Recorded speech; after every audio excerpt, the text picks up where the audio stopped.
ایک دفعہ کا ذکر ہے کہ ایک چھوٹے سے گھر میں ایک غریب آدمی اپنی بیوی اور 4 بچوں سمیت رہتا تھا۔ ایک دن یہ غریب آدمی اپنی بیوی سے کہتا ہے، ہمیں کیا کرنا چاہیے، ہمارے حالات دن بہ دن خراب ہوتے جا رہے ہیں۔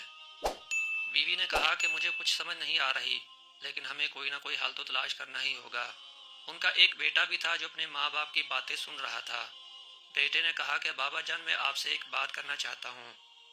غریب آدمی نے کہا کہ کیا بات ہے بیٹا؟ بیٹے نے کہا کہ میں نے اپنے قاری صاحب سے سنا تھا کہ صدقہ کرنے سے اللہ تعالیٰ برکت دیتے ہیں اور پریشانیوں کو دور فرما دیتے ہیں۔